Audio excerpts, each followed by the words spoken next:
호킹 지수라는 말이 있습니다.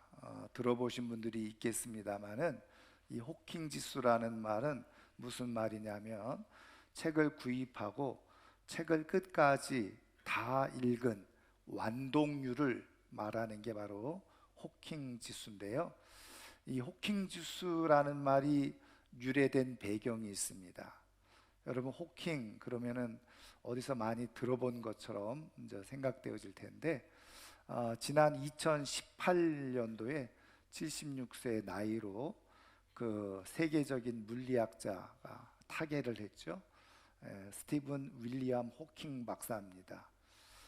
루게릭병을 알면서도 세계 물리학계에 아주 탁월한 그런 공헌을 했던 분인데, 이 호킹 박사의 완전 이름을 따서 호킹 지수라는 말이 만들어지게 되었다는 겁니다. 그러면 왜 이런 말이 만들어지게 되어졌느냐? 1988년도에 이 스티븐 윌리엄 호킹 박사가 책을 하나 펴냈어요. 근데 이제 이게 책이 당연히 물리학자로서 과학 도서겠죠. 근데 이 과학을 좀 일반 대중들도 쉽게 접하고 이해하고 그리고 볼 수 있도록 하기 위해서 대중을 위한 과학책을 쓰는 것이 바로 시간의 역사라고 하는 책입니다. 1988년도에 그것이 출간이 되어졌는데, 출간되자마자 그 해에 영국에서만 60만 부가 팔렸고 세계적으로는 1000만 부 이상이 팔린 그런 베스트셀러가 된 겁니다. 여러분, 1000만 부 별로 놀라지 않아요. 100만 부만 팔려도 베스트셀러 오브 베스트셀러 이렇게 얘기를 하는데, 근데 1000만 부가 팔렸다. 이것 자체만으로도 놀라운데, 사실은 100만 부 이상 정도 팔리는 책들은 대부분 보면 인문도서입니다. 소설이라든지 혹은 시라든지 혹은 수필이라든지 이런 류의 책이에요. 그런데 이 스티븐 호킹 박사가 쓴 책은 과학서잖아요. 아무리 대중들을 위한 책이라고 하더라도 이 과학 도서가 1000만 부 이상이 팔렸다? 이거는 일반 인문 도서로 따지면은 막 뭐 한 1억만 부 이상 팔린 그 이상의 가치가 있는 것이 바로 시간의 역사라고 하는 책이라는 겁니다. 그런데 이 책이 이렇게 어마어마하게 많이 팔렸는데 과연 사람들이 이 책을 얼마나 읽었을까? 이걸 조사를 하는 거예요. 근데 조사를 했더니 놀랄 만한 결과가 나온 겁니다. 1000만 명 이상이 이 책을 사서 읽었다고 했는데 실제로 보니까 그렇게 많이 읽지를 않은 거예요. 그래서 100페이지를 기준으로 100을 기준으로 해서 그 수치로 환산해 봤더니 6.6페이지를 읽었더라. 이 시간의 역사라고 하는 책을 사람들이 샀는데 100페이지를 기준으로 해서 6.6페이지 평균, 그러니까 뭐 조금 우리가 반올림을 해서 7페이지 정도를 읽은 겁니다. 그런데 이제 이 시간의 역사라고 하는 책이 우리나라도 번역이 됐는데 270페이지거든요. 그러면은 몇 페이지 읽은 겁니까? 거기다 그냥 단순히 300페이지라고 계산해서 3을 계산하면 한 20페이지 정도 읽은 겁니다. 그리고서는 읽지를 않은 거죠. 왜 그랬을까? 아무리 대중을 위해서 쉽게 책을 썼다고 하더라도 일반 대중이 이해하기에는 꽤 어려운 책이었다는 거죠. 그래서 사실은 세계적인 물리학자가 책을 썼다 그래서 사기는 했지만 읽는데 부담을 많이 가졌다는 거예요. 그 다음에 두 번째는 왜 이것밖에 읽지 않았나, 어려운 부분도 있었겠지만 또 하나 아주 결정적인 이유는 뭐냐면 이게 지금 내 삶과 무슨 관계가 있을까, 이런 생각을 하면서 굳이, 예를 들면 다른 인문도서 같은 경우는 읽으면 재미라도 있잖아요. 근데 이 과학 도서는 그런 재미도 없고, 물론 거기에 전문적인 식견과 그리고 관심 있는 사람들이야 그 책이 재밌겠지만, 이 천체 우주에 관해서 누가 재밌게 그런 이야기를 읽겠습니까? 그래서 많은 사람들이 사기는 샀지만 읽지를 않았다는 거죠. 그거를 명명해서 호킹 지수. 그래서 어느 책을 구입을 해서 책을 읽는 완독률, 이거를 이제 호킹 지수라고 말하게 되어졌다는 겁니다. 여러분, 제가 오늘 주일 아침에 이 이야기를 왜 하느냐? 여러분, 세계적으로 가장 많이 팔린 책이 뭐죠? 당연히 성경책입니다. 그러면 이 성경책의 호킹 지수는 얼마 정도나 될까? 물론 이걸 자세하게 연구해서 데이터화한 내용은 없어요. 근데 그냥 지금까지도 일반적으로 쭉 내려오는 그런 이야기는 뭐냐면 바로 30% 정도 된다. 그러면 100명이 읽으면 30명 정도만 성경을 완독한다는 거죠. 다 읽는다는 거야. 그렇지 않으면 나머지 70명의 사람들은 성경을 끝까지 다 읽어본 적이 없다는 겁니다. 기독교인이라도, 예수 믿는 사람이라도. 어떤 사람들은요, 전 세계적으로 훨씬 더 이 완독률을 더 낮게 이야기하는 사람들도 있습니다. 여러분, 그런 의미에서 오늘 우리 교회 성도님들이 1년 동안 155명이 성경을 다 읽었다. 여러분, 기적이 일어난 거예요. 축하받을 일인 거죠. 왜냐하면 100명 중에 30명밖에 안 읽는데 여러분 155명이 읽었다고 하는 것은 굉장한 거죠. 그런 의미에서 서로 축하와 격려의 박수를, 누가 누군지는 모르지만 한번 하도록 그렇게 하겠습니다. 올해만이 아니라 내년에도 계속해서 리딩 지저스 프로그램을 가지고 성경을 읽을 텐데, 정말 1년에 1독씩은 할 수 있는 그런 믿음의 은혜가 있을 수 있기를 축복합니다. 그런데 사람들은 왜 성경을 읽지 않을까요? 여러 가지 이제 이유가 있어요. 개인적인 여러 가지 이유를 들면 뭐 시간이 없다 이렇게 말하는 분들도 있고, 또 어떤 분들은 읽어보려고 했는데 너무 조금 어렵더라 이렇게 말하는 분들도 있고, 또 어떤 분들은 분량이 너무 많다 이렇게 말하는 분들도 있어요. 다 뭐 이유는 타당하죠. 그런데 사실은 이거는 어떻게 보면 굉장히 표면적인 이유고요. 그 깊이 안으로 들어가면 진짜 얘기하지 않는 이유가 있어요. 그건 뭐냐? 바로 이 성경을 꼭 읽어야만 하나? 이런 생각을 하는 거예요. 굳이 성경을 읽지 않아도 나는 예수님을 믿고 주일마다 와서 예배도 드리고 내가 살아가는데 아무 지장이 없는데 굳이 힘들여서 꼭 내가 성경을 읽을 필요가 있나? 그러면서 굉장히 믿음이 좋은 것처럼 나는 목사님의 말씀으로도 충분해. 굉장히 위로가 되는 말씀인 것처럼 보이지만 사실은 아니죠. 그래서 그럼 왜 그러느냐? 실질적으로 이 성경이 내 삶과는 별로 관계가 없는 것처럼 생각되어지는 거예요. 성경이 당장에 내 삶에 그런 도움이 되지 않는, 이익이 되지 않는, 유익보다 이익이 되지 않는다는 생각을 하는 거예요. 그러니까 꼭 읽어야 될 것이 아니라 읽어도 되고 안 읽어도 되고, 그러면 뭐 읽어도 되고 안 읽어도 되면 굳이 힘들여서 읽을 필요가 뭐 있나, 이런 생각을 하는 거예요. 여러분, 제가 일부 예배 때도 말씀드렸습니다마는 만약에 굉장히 두꺼운 책이 있어요. 그리고 굉장히 어려운 책이 있어요. 근데 이 책을 읽으면 1억이 생긴다. 여러분, 안 읽을 사람 있겠어요? 아마 머리띠 싸매고 밤을 새면서라도 무슨 말인지는 모르지만 이거를 다 읽으면 1억이 생긴다라고 생각하면 아마 글자만 읽을 수 있는 사람이라고 한다면 다 읽을 거예요. 뭐 내용 상관없고, 그렇죠? 그냥 읽는 거예요. 왜? 당장에 그것이 결과로 이게 수치, 계산적으로 딱 떨어지니까.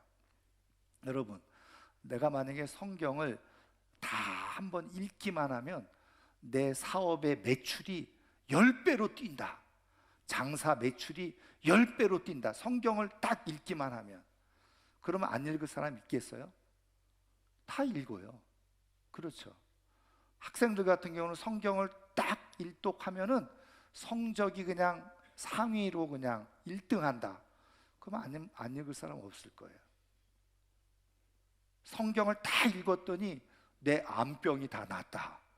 안 읽을 사람 누가 있겠어요? 다 읽죠. 근데 성경을 다 읽어도 그게 지금 내 삶하고는 별로 관계가 없는 것 같아요. 성경을 한번 다 읽었다고 하는 만족은 있지만 이게 무슨 의미가 있나? 차라리 이 시간에 정말 즐겁고 재미있는 드라마를 보든지, 그럼 재미라도 있지, 기쁨이라도 있지. 성경 잘 이해도 안 되는 거 이렇게 읽어야 무슨 소용이 있나? 이런 생각을 하게 되는 거죠. 여러분, 그런데 아시는 것처럼 하나님의 성령의 지배를 받는 사람들은 정말 성경을 소중하게 여기고 밤낮으로 시편 시인의 고백처럼 주야로 성경을 가까이 하고 묵상하는 그런 은혜가 있다는 거예요. 저는 오늘 이 아침에 나온 우리 사랑하는 모든 성도님들이 성경을 통해서 하나님께서 우리에게 주시고자 하는 뜻을 잘 깨닫고 성경을 정말 가까이 할 수 있는, 그래서 성경을 통해서 우리에게 진짜 주시고자 하는 삶의 축복을 누리며 살아갈 수 있기를 주님의 이름으로 축원합니다. 그러면 왜 하나님의 말씀을 읽어야 되느냐? 오늘 우리가 읽은 말씀 속에서 그 한번 이유를 찾아보면요, 자, 오늘 우리가 읽은 이 요한계시록 22장 말씀은 21장에 이어서 새하늘과 새 땅에 관한 묘사, 그리고 새하늘과 새 땅에서 일어날 일에 대해서 말씀을 해주고 있는 내용인데요, 여러분, 오늘 우리가 읽은 이 말씀은 오늘 보면서도 알 수 있듯이 그 주님이 앉아 계시는 보좌로부터 생명수 강물이 쭉 흘러나오고 그 강물 양쪽 곁에 생명나무가 세워지는데 그 생명나무에서 생명 열매가 맺혀지고, 근데 그것이 그냥 매달 풍성하게 그렇게 1년 365일, 이거는 우리 시간적인 개념이에요. 그냥 늘 언제든지 열매가 풍성케 되어지는 그런 일이 일어나고요. 그 새하늘과 새 땅에서는 저주가 없어요.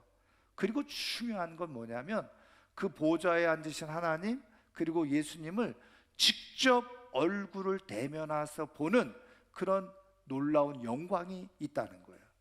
그래서 사도 바울도 우리가 잘 아는 것처럼 고린도전서 13장을 쓰면서 뭐라고 얘기합니까? 지금은 주님을 대하는 것이 거울을 보는 듯하다. 지금은 거울이 너무 잘 돼 있지만 그 옛날에는 무슨 거울이었다고요? 청동 거울이야. 그래서 흐릿하게 보이는 거예요.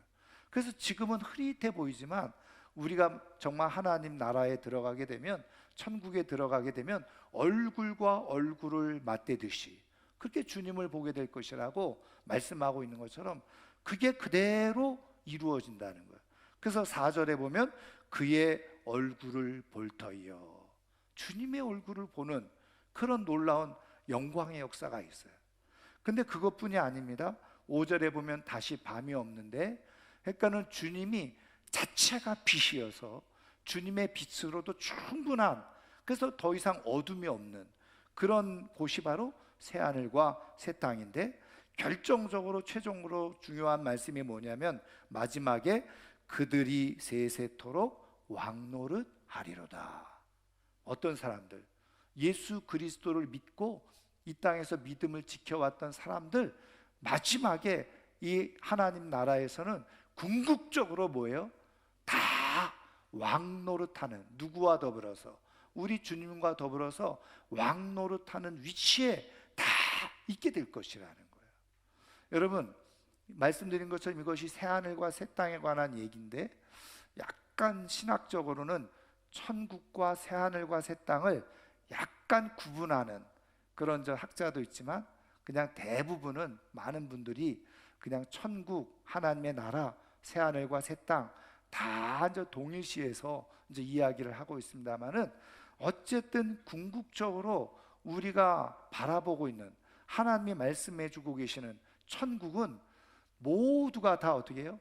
예수 그리스도를 믿는 사람들이 다 왕노릇하는, 주님과 함께 왕노릇하는 그런 영광의 자리에 이르게 되어진다는 것을 말씀해 주고 있는 거예요.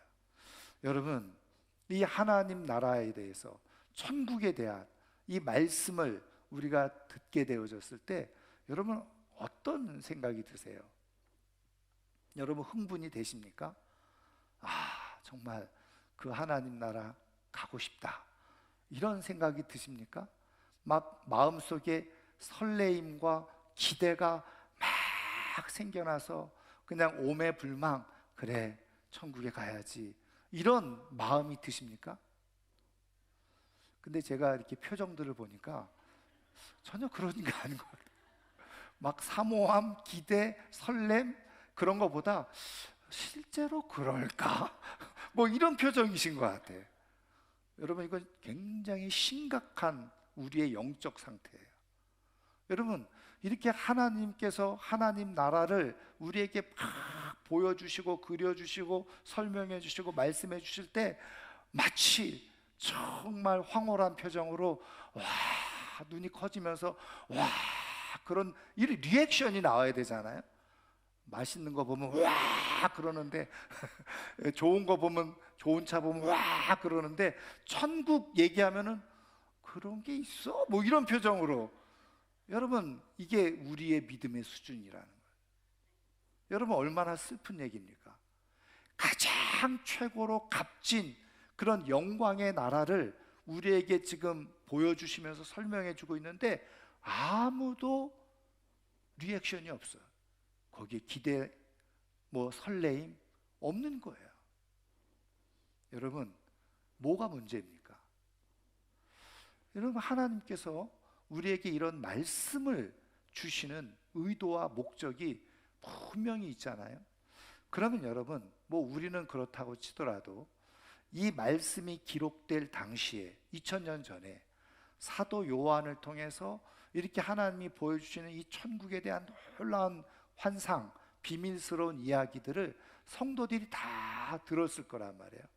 근데 그때 당시에 성도들은 이 이야기를 들으면서, 천국에 가는 말씀을 들으면서 어떤 반응을 보였을까? 저는 두 가지 반응이 당연히 있었겠죠. 말씀드린 것처럼 어떤 사람은 환호하고 기대하고 설레임에 와 그러면서 반응하는, 아주 좋은 리액션을 하는 그런 믿음의 사람들이 있었을 거고요.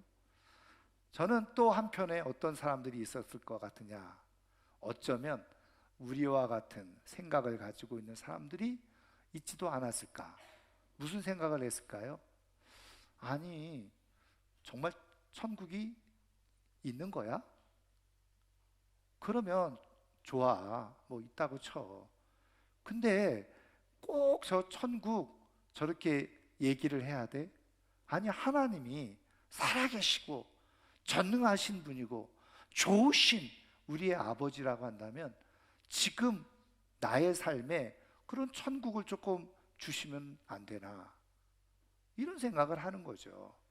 여러분, 지금도 물론 어렵고 힘들고 그리고 버겁게 인생을 살아가는 사람들이 많이 있지만, 여러분, 이 말씀이 기록될 당시에 초대교회 성도들의 삶은 우리보다도 10배, 10배, 아니 100배 이상으로 처절한 삶을 살고 있었던 때였거든요.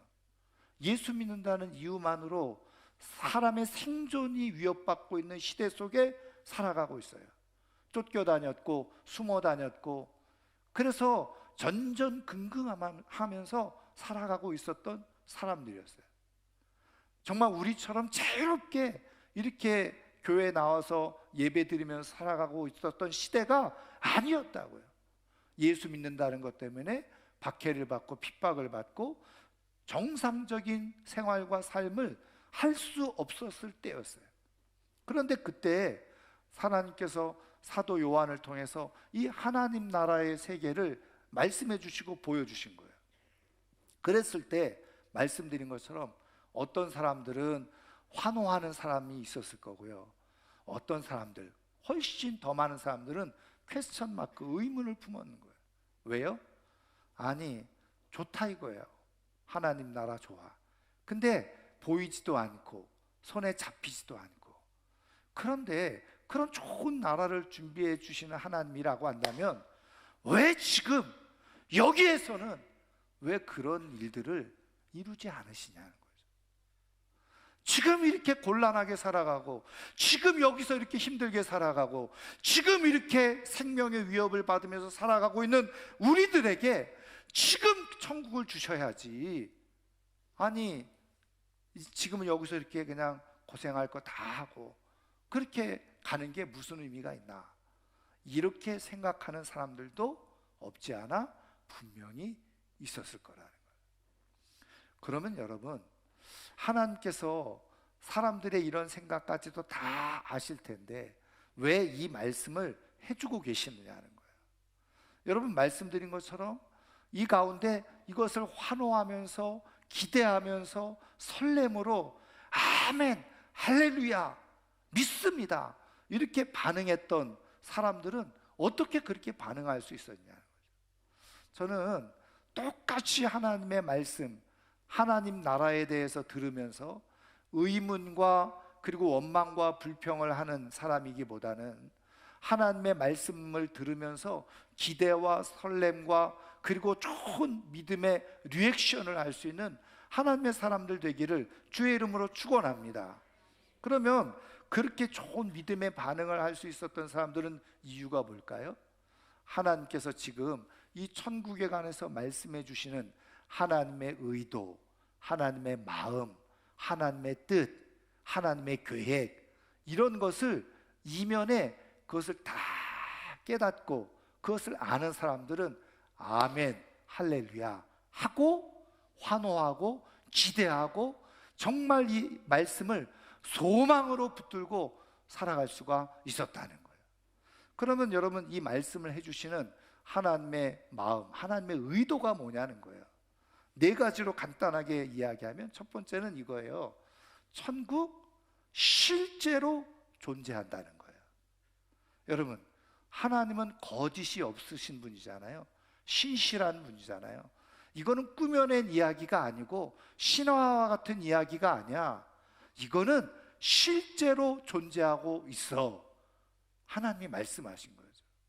그 다음에 저 두 번째 의미가 뭐냐면요, 야, 내가 지금 이렇게 계획 준비해 놓은 이 천국은 너희들이 살아가고 있는 세상과는 비교가 할 수 없어.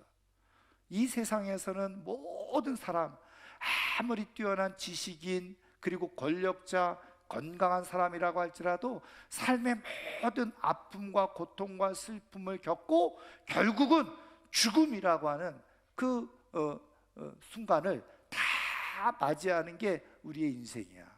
세상은 그래. 그런데 내가 만들어 놓은 이 영원한 하나님의 나라 천국은 그런 고통이나 아픔이나 슬픔이 없고 영원한 생명을 가지고 죽음도 없이 행복하고 아름답게 영원하게 살아갈 수 있는 곳이고, 더 중요한 것은 여기서 다 나와 함께 왕노릇을 할 수 있어. 이거를 말씀해 주고 있는 거죠. 그러면서 말씀해 주는 것이 뭐냐? 이 말씀을 해주시는 의도가 뭐예요? 나는 이렇게 준비한 천국을 바로 너희들에게 주고 싶어. 이게 바로 하나님이 말씀해 주신 의도인 거예요. 여러분, 하나님이 우리에게 천국을 주고 싶지 않으시면 이런 말씀을 굳이 해주실 이유가 뭐 있어요? 그렇잖아요. 꼭 꽁꽁 숨겨두고 비밀로 붙여놓고 굳이 오픈할 이유가 없는 거예요. 우리에게 주고 싶지 않으면.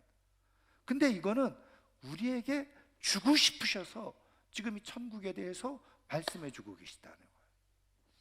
더 중요한 게 네 번째인데, 그러면 이 천국은 어떤 사람에게 주어지느냐는 거예요. 분명히 하나님은 이 천국을 다 준비해 놓으시고 주고 싶으신데, 그것을 받는 사람이 있고 못 받는 사람이 있다는 거예요. 약속해 주신 그대로 생명을 가지고 이 천국에서 주님과 함께 영원토록 왕노릇 하는 사람들이 있고, 그렇지 못한 사람들이 있을 수 있다는 거죠. 그러면 어떤 사람이 그렇게 천국에서 왕노릇 할 수 있느냐? 이미 요한계시록을 통해서 계속 천사들 통해서 반복해서 해주신 말씀이 뭐예요? 끝까지 믿음을 지킨 사람들, 끝까지 믿음을 지킨 사람들. 그러면요, 이 천국에 대한 말씀이 지금 오늘 우리가 살아가고 있는 이 세상과 전혀 별개의 딴 말씀이 되지 않는 이유가 뭔지 아세요? 여러분, 이거는 굉장히 밀접하게 연관이 되어져 있다는 거예요. 그러면 오늘 하나님께서 우리에게 이 땅의 삶을 허락해 주신 이유와 목적이 뭔지 아세요? 우리가 지금 이 땅에서 살아가고 있는 이유는요, 하나님께서 주고 싶어하는 천국, 그 천국을 주고 싶어 하시는데, 누가 천국에 와서 천국을 받아서 하나님의 기업인데 그걸 받아서 누가 왕노릇 할 수 있을까? 사실은 그것을 살피는 시간이 바로 우리가 이 땅에서의 삶이라는 거예요. 그래서 저는 이 말씀을 이렇게 보면서 하나님의 이런 계획과 뜻을 잘 깨달으니까 그러면 이 땅에서 내가 어떻게 살아야 되지? 그게 답이 나오는 거예요. 그러면 하나님께서 천국의 모든 것을 기업으로 우리에게 주시고 우리에게 왕노릇 시켜주려고 지금 다 준비해 놓고 만들어 놓으셨다고 한다면, 내가 하나님의 아들, 딸로서 이 영적인 후계자로서 하늘의 기업을 내가 왕처럼 받아 누리려고 하면은 지금 이 땅에서의 삶을 왜 주신 거지? 답은 간단해요. 이 땅에서의 삶은 뭐냐? 하나님 나라에서 왕노릇하는, 왕의 자리에 있어야 될 후계자를 훈련하는 시간이라는. 그래서 여러분, 이 땅에서의 삶은요, 우리는 하나님 나라에서 누릴 영광을 훈련하는 시간이에요. 훈련하는 시간, 후계자 연수하는 시간이에요. 여러분, 이때도 마찬가지예요.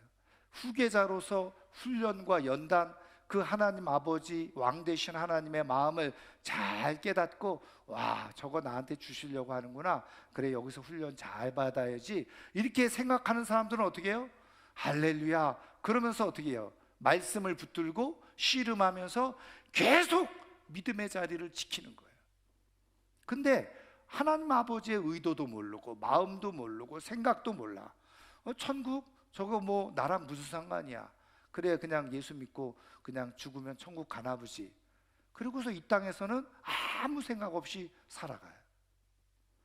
그러면 그 사람이 진짜 천국에서 하나님의 기업을 이어받아서 왕노릇을 할 수 있는 사람이 될 수 있을까요? 천국에 대한 아무런 기대도 없어요. 소망도 없어요. 그런 사람에게 천국을 왜 주십니까, 하나님?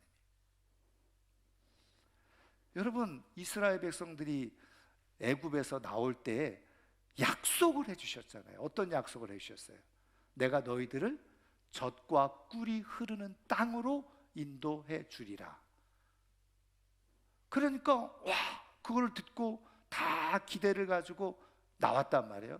근데 짧은 시간은 사실은 그대로 쉬지 않고 가면은 2주면 갈 수 있는 거리인데, 여러분, 성경을 우리가 읽어보면 알 수 있듯이 시내산에 가서 또 40일 동안 말씀을 들었다가 또 그냥 백성들이 뭐 잘못해가지고 다시 또 40일 가서 말씀을 또 듣고 막 이런 뭐 과정 속에서 1년 만에 가데스 바네아에 도착한 거예요. 가나안 땅 들어갈 수 있는 입구에.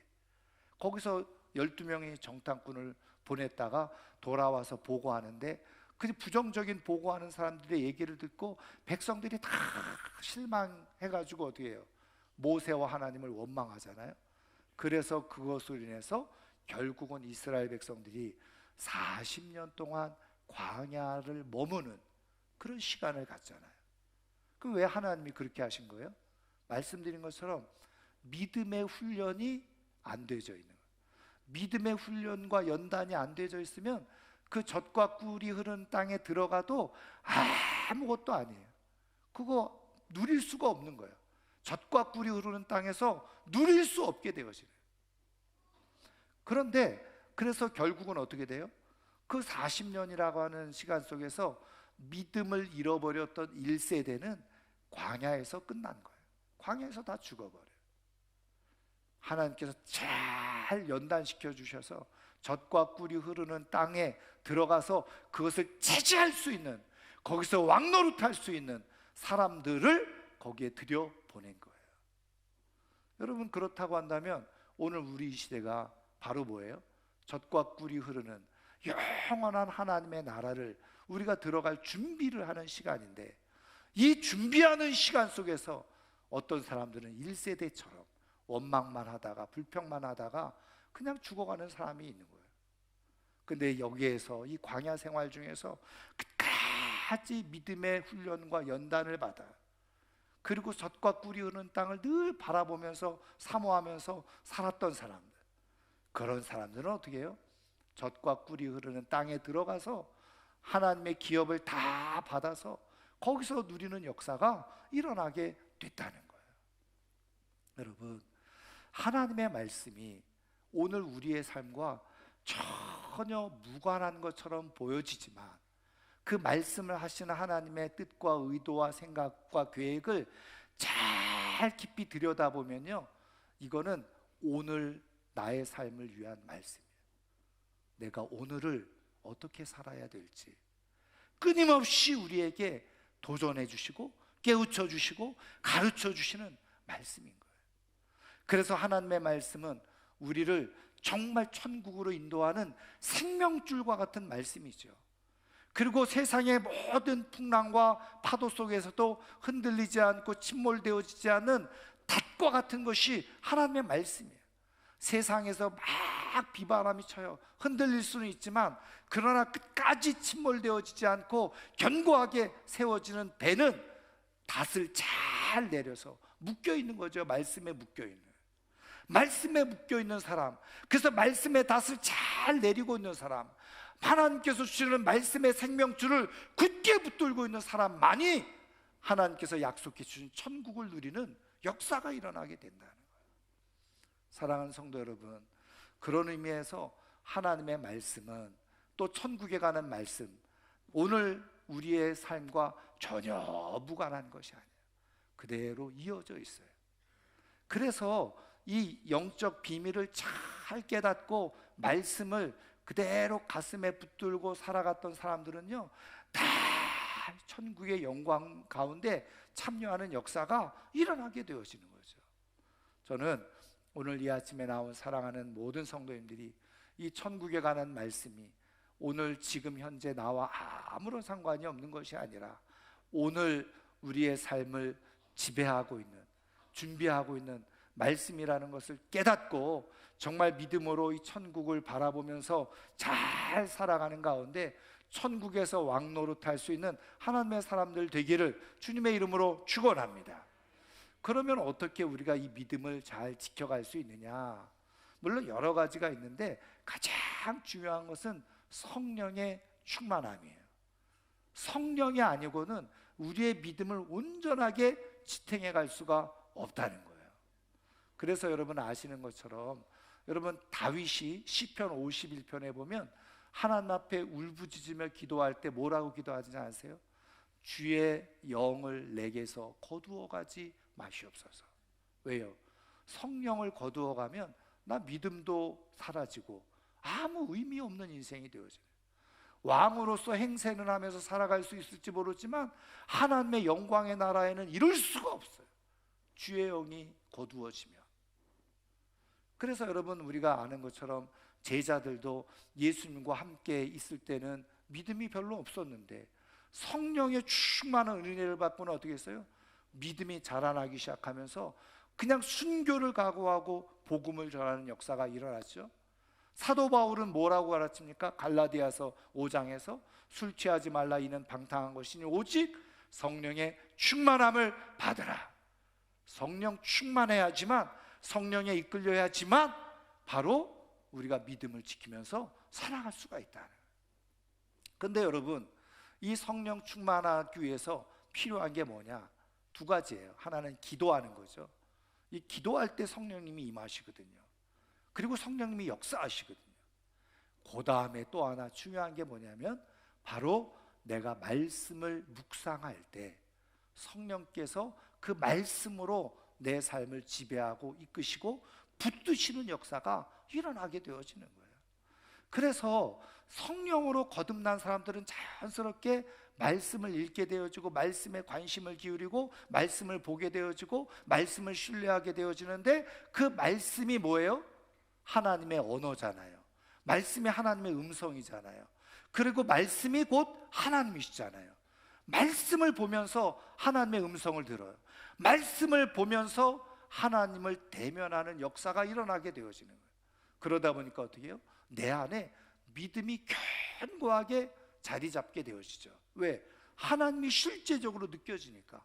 그리고 성경에 있는 모든 하나님의 말씀이 아멘 믿어지면서 그것이 내 삶의 생명줄이 되고 영혼에 다시 되어져서 세상 가운데서 흔들리지 않고 정말 천국의 하나님의 후계자로서 기업을 받아들이는 역사가 일어나게 되어지는. 여러분, 말씀을 통해서 우리가 성령이 충만해지고 그 성령으로 말미암아서 믿음이 견고해짐으로 말미암아서 천국을 정말 누리면서 살아갈 수 있는 우리 모두가 될 수 있기를 주님의 이름으로 축원합니다. 천국이 멀리 있는 것이 아니라 오늘 내가 준비한 대로 천국을 누릴 수 있다는 것을 깨닫는 가운데 하나님의 말씀을 붙들고 살아가는 하나님의 사람들이 꼭 될 수 있기를 주님의 이름으로 축원합니다. 그런 의미에서 성경을 읽을 충분한 이유가 있는 거예요. 왜냐? 그 말씀이 우리의 생명이 되어지고 또 우리의 능력이 되어지고 결과적으로 우리의 인생을 가장 완벽한 해피엔딩으로 만들어줄 수 있는 것이 바로 하나님의 말씀인 성경이기 때문에 저는 그런 의미에서 내년에 다시 성경을 읽을 때 정말 이 성경을 깊이 묵상할 수 있기를 바라는데요. 여러분, 사실 이 묵상이라고 하는 단어가 우리나라 한자어잖아요. 그래서 묵이라고 하는 것은 침묵한다는 거예요. 말하지 않는 거죠. 그리고 생각한다는 거예요. 근데 여러분, 그러다 보니까 오해를 해. 그래서 묵상은 그냥 눈으로만 이렇게 보는 것 정도로 생각하죠. 아니면 가만히 그냥 눈 감고 생각하는 것 정도를 묵상이라고 생각해요. 근데 여러분, 성경에서 말씀하는 이 묵상이라는 단어는 히브리어로 하가라고 하는 단어인데, 이 말의 뜻은, 정확하게 말의 뜻은 뭐냐면 읊조린다는 거예요. 중얼거린다는 거예요. 그러니까 성경을 주야로 묵상한다, 시편 1편의 시인이 그렇게 고백을 했는데, 그 묵상한다는 건 뭐냐? 그냥 아무 생각 없이 눈으로 보는 게 아니에요. 말 그대로 성경을 소리내서 읽는 것을 말한다는 거예요. 여러분, 제가 이제 1년 동안 리딩 지저스 이렇게 이제 얘기를 들으니까 읽은 분들, 어떤 분들은 나이가 드니까 눈도 침침하고 보기도 어렵고, 그래서 그냥 요즘은 스마트폰에 또 성경을 읽어주는 앱이 있어요. 그거 틀어놓고 듣는다는 거예요. 여러분, 성경을 안 보는 것보다는 그래도 듣는 것 괜찮아요. 성경을 펼쳐놓고 성경을 같이 보면서 듣는 것도 괜찮아요. 근데 아시죠? 보는 것도 내가 사실은 많이 부족한 그런 결과를 만들어내는데, 듣는 것은 더 심해요. 내 순간적으로 다른 생각하면요, 이게 쭉 이쪽 귀로 들어갔다가 이쪽으로 다 나가. 남는 게 하나도 없어요. 그나마 눈으로 읽으면 생각이라도 하잖아요. 근데 더 중요한 건 뭐냐? 바로 내가 소리내서, 내 목소리가 내 귀에 들릴 정도로 소리내서 읽으면 그걸 쭉 읽어가잖아요. 근데 어떤 신비로운 경험을 하게 되어지느냐, 그 내가 읽는 소리인데 그게 어느 순간에 깊어지게 되고 성령께서 터치하게 되어지면 바로 그 음성이 하나님의 음성으로 들려지는 신비로운 경험을 하게 돼요. 그래서 순간적으로 번쩍 정신이 드는 거죠. 그리고 그 하나님의 음성으로 들려졌던 말씀은 잊혀지지가 않아요. 계속 머릿속에서 맴도는 거예요. 왜? 성령님을 통해서 하나님이 지금 내게 말씀하시는 것으로 들려지니. 그러니까 그대로 고스란히 어떻게 해요? 내 마음속에 새겨지는 말씀이 되어요. 그래서 모든 뛰어난 그 성경 그리고 영성 훈련을 했던 사람들은 성경을 다 소리내서 읽었다는 거예요. 소리내서 읽으면서 하나님의 음성을 듣는 역사들이 일어나고 하나님을 대면하는 역사들이 일어났대요. 그래서 성경을 읽으면서 천국이 멀리 있는 것이 아니라, 하나님께서 우리를 위해서 준비해 놓으신 이 천국, 그러면 이 땅에서 내가 어떤 삶을 살아야 되는지 그것을 끊임없이 주님의 음성을 들으면서 믿음을 지켜가는 역사가 일어났던 거예요. 여러분, 정말 하나님의 말씀을 눈으로도 귀로도 다 듣고 보는 것 중요하지만 가장 중요한 것, 소리내서 읽을 수 있기를 주님의 이름으로 축원합니다. 그러면 성령이 함께 하시고 그 소리가 분명히 내가 읽은 소리인데 내 귀에 들려올 때는 하나님의 음성처럼 들려와요. 그러면서 성경이 살아있는 하나님의 말씀이 들려지고 내 심장을 움직이는 역사가 일어나게 되는 줄 믿습니다. 이제 말씀을 마치려고 하는데요.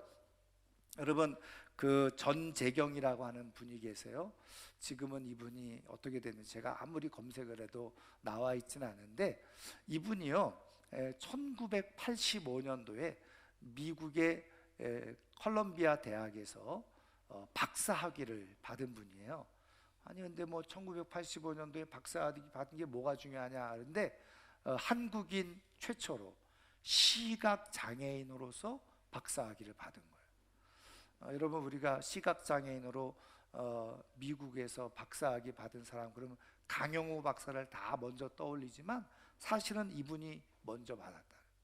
7살 때 시력을 잃고 그렇게 맹인으로 시각장애인으로 있다가 그래도 어쨌든 신앙을 가지고 생활을 했는데, 퀘이커 선교회라고 하는 퀘이커 교도가 있는데 거기서 1년 동안 25살 때 연수를 받을 수 있는 자격을 얻어가지고 허락을 받아가지고 미국에 갔다가 1년 연수를 하는 과정 속에서 여기서 공부를 더 하고 싶다.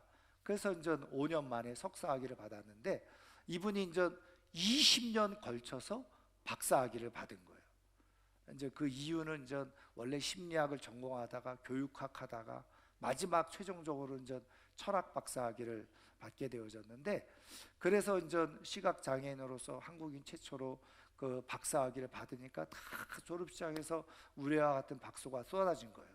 시각 장애인으로서 쉽지 않은 이제 열매를 거둔 거죠. 그래서 사람들이 이제 물은 거예요. 이렇게 미국 땅에 와서 이렇게 힘들게 공부를 했는데 어떻게 이렇게 포기하지 않고 50살의 나이에 이렇게 박사학위를 받을 수 있었느냐, 이렇게 물었을 때 다 하나님의 은혜입니다. 그러면서 이렇게 얘기를 했다는 거죠. 지금까지 나의 삶을 여기까지 올 수 있도록 지탱해 주었던 하나님의 말씀이 있습니다. 에베소서 2장 10절 말씀, 그 말씀을 그대로 읊어주었다는 거죠. 에베소서 2장 10절 말씀이 뭡니까? 우리는 그의 만드신 바라 그리스도 예수 안에서 선한 일을 위하여 지으심을 받은 자니. 말씀을 읽으면서 자기가 시각장애인인데 이게 점자로 그 말씀을 읽는 가운데 이 말씀이 훅 하고 자기의 가슴에 들어온 거예요. 내가 이렇게 시각장애인이 됐는데 이거는 하나님의 계획 속에 있구나. 하나님이 지으신 모든 것은 잘못된 것이 없는데 바로 하나님의 선한 일을 위해서 이렇게 지으신 것이 그대로 이루어져 가고 있구나. 그래서 그러면 하나님의 선한 일을 위해서 내가 지음을 받았는데 그럼 내가 어떻게 하나님의 선한 일을 드러내고 나타낼 수 있을까? 그러면서 자신의 인생을 경주한 거예요. 여러분, 하나님의 말씀이 하나님의 음성으로 살아있는 말씀으로 들려지는 사람, 그 사람이 믿음을 잃지 않고 이 땅에서의 천국을 경험하면서 하나님이 주실 정말 영적 후계자가 되어져서 먼 훗날 천국에서 왕노릇하는 그런 축복, 정말 완벽한 인생의 해피엔딩을 맞이하는 역사가 있는 줄 믿으시기를 주님의 이름으로 축원합니다.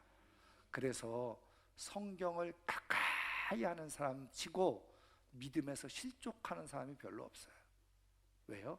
성경을 통해서 하나님을 대면하고 하나님의 음성을 듣고 그리고 하나님의 영광을 보는 역사가 있기 때문에 그렇죠.